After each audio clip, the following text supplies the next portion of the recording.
लहान मुलांचा उपक्रम असेल, आता जे मी सांगतो त्याची मोठी यादी आता सांगत बसणार नाही, पण हे सगळंच आपल्याला आता आईच्या नावाने सोलापुरात करायचं. मग सोलापुरात सुरुवात झाली ती डायरेक्ट मुलींपासून झाली.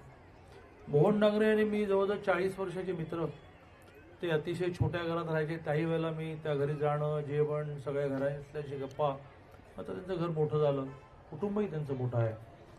तर त्यांच्या या मुली पाहत होत्या की हे बाबा आमचे काहीतरी करतात मोहन डांगरे, आणि हे दादा त्यांना काहीतरी मदत करत असतात. एकदा मी त्याच्या घरी गेलो असताना सृष्टी डांगरेने मला असं म्हटलं की मी काही केलं तर मला मदत करणार का? जो जो करेल त्याला मी मदत करणार. पण ती म्हणाली की मी शाळेच्या आणि कॉलेजच्या मुलींना सॅनिटरी नॅपकिन स्वतःचे स्वतः विकत घेता येत नाही. चांगल्या क्वालिटीचे विकत घ्यायला गेले तर 40 रुपये पॅकेट मिळतं. 4 रुपयाला एक, म्हणजे 10 पॅकेट, 10चं पॅकेट घेतलं म्हणजे एका महिलेला किमान 10 लागतात.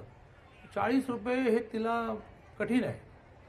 मग आपण एका शाळेतून सुरुवात केली. करता करता करता करता आता तिने सांगितल्याप्रमाणे 13,500 मुलींना आपण दरमहा 10 सॅनिटरी नॅपकिनचं पॅक आणि अतिशय क्वालिटीचं हे मोफत द्यायला हवं.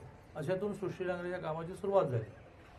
मग तिचं एक चांगलं आहे की ती प्रत्येक, जरा जास्तच प्रश्न विचारते, पण ती प्रत्येक विषयात प्रश्न विचारते की आता मग एप्रिल मे मध्ये सुट्टीमध्ये पण द्यायचं का? म्हणलं हो, एप्रिल मे मध्ये पण तिला लागणारच ना. मग मी कसं देणार? तर तू मुख्याध्यापकाशी बोल की आम्ही सुट्टीमध्ये सुद्धा तुमच्याकडे आणून देऊ. ज्या ज्या मुली येतील त्या मुली घेऊन जातील. आणि आश्चर्य म्हणजे एप्रिल मे मध्ये सुद्धा सगळ्या मुली येऊन घेऊन झाल्या, कारण ती गरज आहे. अशातून सुरुवात झाली. आणि मग आता योगाचा विषय आला आहे, शिलाई मशीनचा विषय आला आहे, कॉम्प्युटरचा विषय आला आहे. असे खूप उपक्रम.